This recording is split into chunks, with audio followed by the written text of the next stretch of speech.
First of all seriously এটা বাংলা ইন্ডাস্ট্রির movie? যদি এটা মানতে বলো সাকিব খানের এই বরবাদ বাংলা ইন্ডাস্ট্রির মুভি, তাহলে আমি বলবো যে ভাই কোনো ডান কোনো বাম কোনো দিকে দেখা দেখি নাই, জাস্ট মুভিখান দেখো। কেন বলতেছি বা কেন আমি এত এক্সাইটেড এই মুভিটাকে নিয়ে সেটা নিয়ে তো বকবক করবো। তার আগে বলে রাখি এই পুরো ভিডিওর মধ্যে ভাই কোনো স্পয়লার থাকবে না, যার সবচেয়ে বড় কারণ হচ্ছে ভাই আমি কারো মজা কিরকিরা তো করবো না। আর এরকম কমার্শিয়াল মুভির ভাই মজা খান সবারই নেওয়া উচিত। আর তার জন্য এই ভিডিওতে অন্তত পক্ষে কোনো স্পয়লার থাকবে না।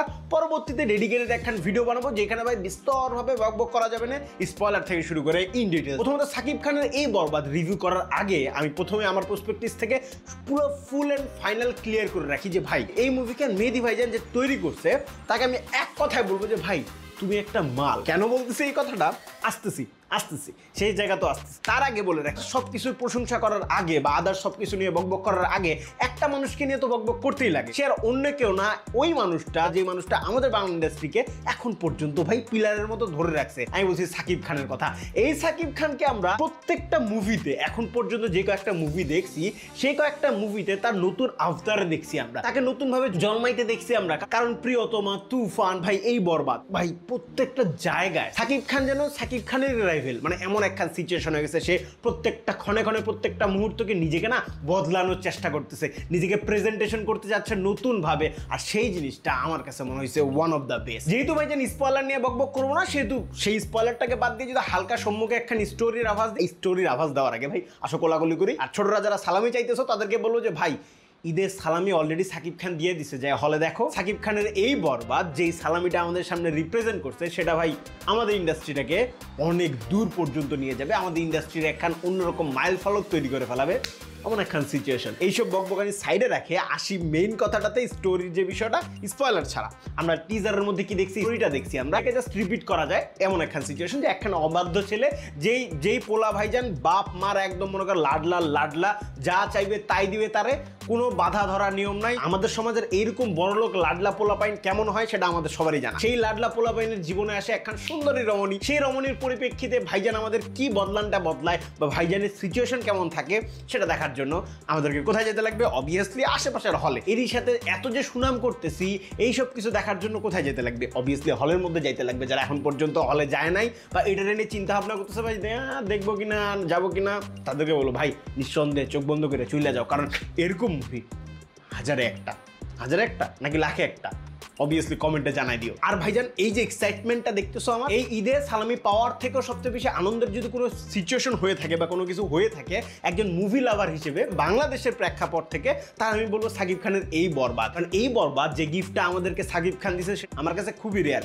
প্রথম বিষয়, আমি সাকিব খানকে অনেক দিন আগে থেকে ফলো করতেছি। যখন সাকিব খানকে ট্রোল করা হইতো তার অ্যাক্টিং এর বদৌলতে, যখন সাকিব খানকে ট্রোল করা হইতো ভাই তার স্ক্রিন প্রেজেন্টেশনের বদৌলতে, তখন থেকে সাকিব খানকে আমি ফলো করতেছি। টু বি অনেস্ট, তখন থেকে গেট দেওয়া থেকে শুরু করে বর্তমানের সিচুয়েশন যদি আমি বলি যে এই মানুষটা তার থেকে একটা জিনিস প্রমাণ করে ফেলাইছে যে মানুষটা চাইলেই ভাইজান অনেক কিছু করতে পারে। সাকিব খানের এই বরবাদি আমাদের সামনে প্রেজেন্ট করে ফেলাইছে সেই জিনিসটাই। অ্যাক্টিং নিয়ে সাকিব খানের ইমপ্রুভমেন্টটা আমরা দেখতেছিলাম, সেই তুফান বলি সেই প্রিয়তমা বলি, অ্যাক্টিং এর যে ইমপ্রুভমেন্টটা সেটা আমাদের চোখে লাগতেছিল। সাকিব খান নিজেকে বদলাচ্ছে, অ্যাক্টিং স্কিলটা আস্তে আস্তে আমাদের সামনে প্রেজেন্ট করতেছে যে ভাই আমি অ্যাক্টিং করতে পারি, এমন একখান সিচুয়েশন আমাদের সামনে প্রেজেন্ট করার চেষ্টা করতেছিল। এই চেষ্টাটা সাকিব খানের এই বরবাদে আসে যেন একদম ভাইজান অন্যরকম একখান রূপ নিয়ে আনিল। কারণ এই মানুষটার অ্যাক্টিং দেখার পরে এই বরবাদের মধ্যে স্ক্রিন প্রেজেন্টেশনটা দেখার পরে একটা জিনিস বলতেই লাগবে যে মানুষটা পরিশ্রম করছে, মানুষ বেস্টটা দেওয়ার চেষ্টা করছে তার অডিয়েন্সকে, যেই অডিয়েন্সগুলো এতদিন ধরে সাকিব খানকে সাপোর্ট দিয়ে আসতেছে।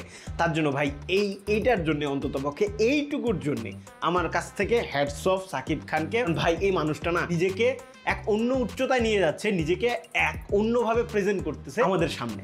আর আমি অ্যাজ আ মুভি লাভার হিসেবে, নট রিভিউয়ার, আমি কোনো রিভিউয়ার না, অ্যাজ আ মুভি লাভার হিসেবে এই জিনিসটা বলতেই পারি যে সাকিব খান ভাই আমি চাই এরকম মুভি আরও আসুক, তার বেস্টটা দেওয়ার চেষ্টা করুক, আমরা পাই বেস্টটা। এটা যেহেতু ভাইজান কমার্শিয়াল একখান টাইপের মুভি, তো এই জায়গাতে সবচেয়ে বড় যে জিনিসটা থাকে সেটা হচ্ছে প্রোডাকশন। আমরা ভাইজান আগের বাংলা মুভিগুলোতে কি দেখছি যে ভাই একখানি করবো ওই এফডিসি আর অন্য কোথাও না, ওইটার মধ্যে একখান রুম বানাবো না, রুম বানায়া ভাই ওই জায়গার মধ্যে সিন শুট করবে, 1টা 10টা 12টা সিন সেট তৈরি করে সেই জায়গাতেই একখান মুভি বানাই ফেলাবে না, এমন একখান সিচুয়েশন মুষ্টিমেয় কয়েকটা জায়গায় যাবে।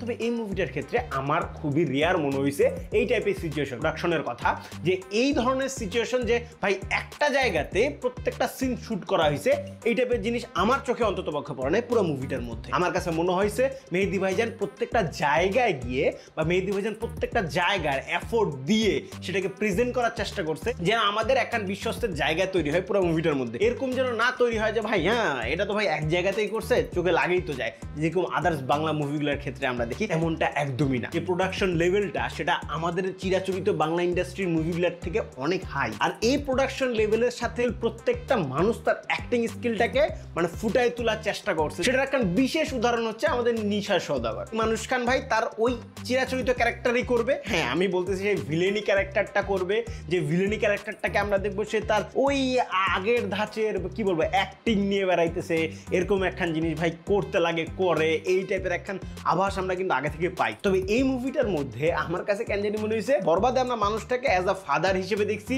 তার অ্যাক্টিং লেভেলটা স্ক্রিনে প্রেজেন্ট হয়। আর যেখান ভাইজান খুবই রেয়ার এই নিশা সওদাগরের কাছে। আমার কাছে মনে হয় যে বললাম না এখন বেস্ট দেওয়ার চিন্তা ভাবনা নিয়ে সবাই নামছিল, সেটার পরিপ্রেক্ষিতে সাকিব খানের এই বরবাদ আমাদের সামনে প্রেজেন্ট হয়েছে। শুধু এই প্রেজেন্টেশন না, ওই যে একটা কথা আছে না ভাই, কোনো একখান কন্টেন্ট ক্রিয়েটর বলো বা সবার ক্ষেত্রেই বলো, শুধুমাত্র ভিডিওটা বা ভিজুয়ালটা ম্যাটার করে না, ভিজুয়ালের থেকে ভাই অডিওটা মিউজিকটা অনেক বড় একখান ভূমিকা পালন করে প্রত্যেকটা মুভির ক্ষেত্রে। কারণ একটা মুভিকে এনহ্যান্স করার জন্য সেই অডিও কোয়ালিটিটা, সেই মিউজিকটা, সেই বিজিএমটা না অনেক বড় একখান প্লাস পয়েন্ট হয়ে যায় প্রত্যেকটা মুভির ক্ষেত্রে।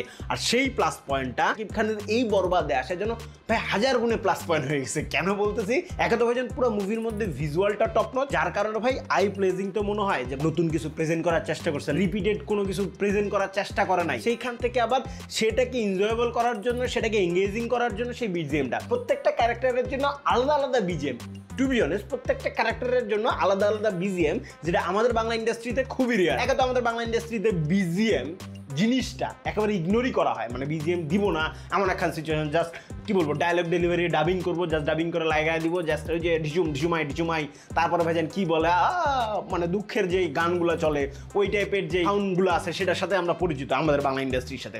তবে এই যে স্পেসিফিকভাবে প্রত্যেকটা ক্যারেক্টারের প্রত্যেকটা বিজিএম আলাদা আলাদাভাবে, প্রত্যেকটা মিউজিক আলাদা আলাদাভাবে প্রেজেন্ট করা, সেটা আমাদের বাংলা ইন্ডাস্ট্রিতে খুবই রেয়ার। বেশ কয়েকটা মুভিতে আমি সেই জিনিসটা লক্ষ্য করছি, যেমনটা ভাইজান সুরঙ্গের ক্ষেত্রে তারা একখান ভিজিএম এর সাথে মিউজিকটাকে সিনক্রোনাইজ করে সুন্দর একটা মুভি প্রেজেন্ট দিছিল।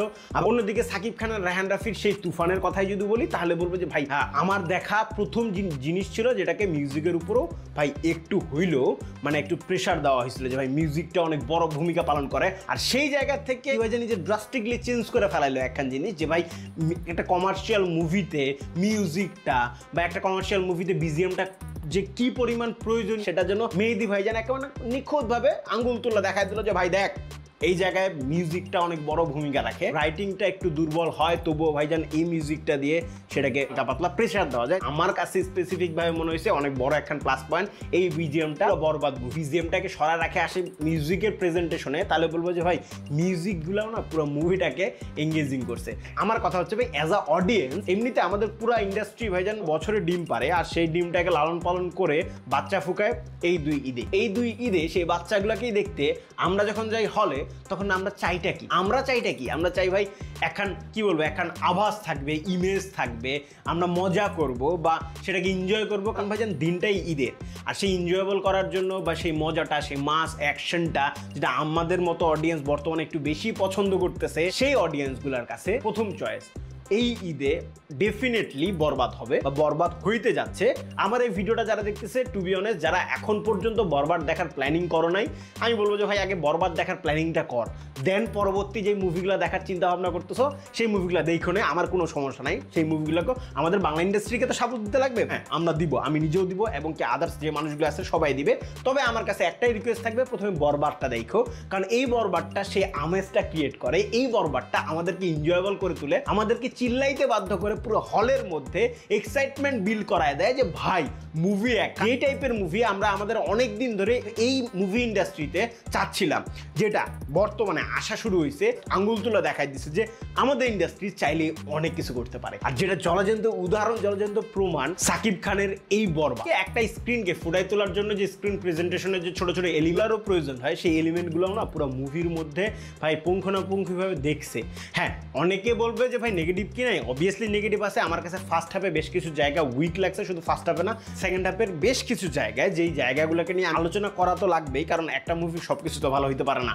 তবে মোস্ট অফ দ্য টাইম একটা জিনিস আমার মুখ দিয়ে বেরোইছে, একটা জিনিসই আমি রেকমেন্ড করার জন্য চিন্তা ভাবনা করে রাখছি, সেটা হচ্ছে ভাই এরকম কমার্শিয়াল মুভি, এরকম প্রেজেন্টেশন যেটা আমাদের বাংলা ইন্ডাস্ট্রিতে আমি জানি না লাস্ট কবে দেখছি। এখন যদি আমাকে এই জায়গাতে অনেকে প্রশ্ন করে যে ভাই তুমি যিশু, ইদিকা পলের কথা বলতেছো না কেন, তাদেরকে নিয়ে ইন ডিটেইলস আমি আলাদা একখান ভিডিওতে কথা বলবো। তবে আমার কাছে মনে হয় যিশুকে আরেকটু ইউটিলাইজ করা যাইতো। কি কারণে বলছি সেটাকে নিয়েও আমি আলাদাভাবে ইন ডিটেইলসে আলোচনা করব। তবে সবকিছু বাদ দিয়েও আমাদের কমার্শিয়াল মুভিগুলা, এরকম মাস এন্টারটেনমেন্ট যে মুভিগুলা বছরের দুইটা জায়গাতে আমরা দেখতে পাই, সেই দুইটা জায়গাতে যদি এনজয়েবল করে তুলে পুরো মুভমেন্টটা, পুরো ঈদটাকে যখন ঈদের সালামি পাইলে যেরকম আনন্দ হয়, সেই টাইপের যখন আনন্দ রিপ্রেজেন্ট করে আমাদের সামনে, তখন ভাইজান একটা কথাই বলতে লাগে, ভাই এরকম মুভি তো আমরা চাই এরকম আমেজ সারা বছরই চলবে। একটা জিনিস আমি রিকোয়েস্ট করব, যারা আমার মতো যারা ঠাকুরগাঁয়ের মধ্যে আছে, তাদের না একটা অপশনই বাঁচে থাকে যে ভাই এত লং ডিস্টেন্স একটা জার্নি করে সেই মুভিটা দেখা, অর্থাৎ এই জায়গায় আশেপাশে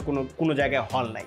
সো সেটা দেখার জন্যে প্রায় ধরো যে 70, 80, 90 কিলো যায় বা 100 কিলোর আশেপাশে যায়, দেন আমাকে মুভিটা দেখে সেটাকে চিন্তা ভাবনা করে আস্তে আস্তে সেটাকে লিখে দেন বাসায় আসে, সেটাকে আবার ক্যামেরার সামনে প্রেজেন্ট করে তারপরে ভাই এডিট করে দেন ছাড়তে লাগে, যাতে অডিয়েন্সরা বুঝতে পারে যে ভাই এই মুভিটা কেমন, যাতে অডিয়েন্সরা জানতে পারে যে ভাই আমার পার্সপেক্টিভ থেকে আমি কিরকম এক্সাইটেড ফিল করতেছি। অ্যাজ আ মুভি লাভার হিসেবে আমার এখানে গুরু দায়িত্ব যে ভাই সবাইরে জানাই যে মুভিটা কেমন না কেমন। আজ পর্যন্তই। এই ঈদের মধ্যে আমার কাছে সবচেয়ে বড় ঈদের সালামি হচ্ছে সাকিব খানের এই বরবাদ। আমি জানি না কার কি অবস্থা, কে কিরকম এনজয় করছে পুরো মুভিটাকে, তবে আমি as a Bangla movie lover, as a movie lover, as a audience just একটা কথাই বলবো, গো ফর ইট। চোখ বন্ধ কইরা চইলা যাও ভাইজানের উপর ভরসা রেখে। আর যে হারামজাদাই কইব যে ভাই এইটা কোনো কমার্শিয়াল মুভি হইলো নাকি, যে হারামজাদাই কইব যে ভাই এইটা কোনো মুভি হইলো নাকি, তাদেরকে জাস্ট একটু চুম্মা দিয়ে বললো যে ভাই আসো বসো, দেখাও তো এরকম মুভি, এরকম কমার্শিয়াল মুভি, এরকম রিপ্রেজেন্টেশন, এরকম স্ক্রিন প্রেজেন্টেশন, এরকম সেট ডিজাইনিং লাস্ট কবে কোন মুভিতে দেখা হয়েছিল, জাস্ট দেখাও। সাকিব খান ব্যতীত, ডিরেক্টলি বলা হবে যে সাকিব খান ব্যতীত লাস্ট কোন মুভিটা দেখা হয়েছিল। অবভিয়াসলি কমেন্টে জানাও, যদি কেউ আমার সাথে ডিনাই করো তাহলে ভাইজান কমেন্টে তো অবভিয়াসলি জানাও। আজ এই পর্যন্তই, দেখা হবে নতুন কোনো ভিডিওতে নতুন কোনো টপিকের সাথে। ততক্ষণ সুস্থ থাকুন, সুন্দর থাকুন। This is Sabir 2.1 signing out. ভাইজান রাখো ভাই, দাঁড়া ভাই, অনেক কষ্ট করছি, অনেক ভেজাল পোহাইছি, এইসব কিছুর জন্যে আমার টার্গেটই হচ্ছে 1000 লাইক। 1000 লাইক তো এমনি হবে না, আচ্ছা 4000 লাইক। 4000 লাইক হবে, মনটাতে করানো হবে না। 4000 লাইক দিলাম। যদি ভাইজানের এই কষ্টটা সফল করতে চাও তাহলে ভাইজান দিয়া দিও। সাবস্ক্রাইব না করলেও হবে, তোমাদের ইচ্ছা করলে করবা, না করলে না, বা একটা লাভ রিয়েক্ট দিয়ে দিও। আর কমেন্টে জানাই দিও কার কেমন লাগছে, কে কত বেশি এক্সাইটেড এই মুভিটাকে নিয়ে।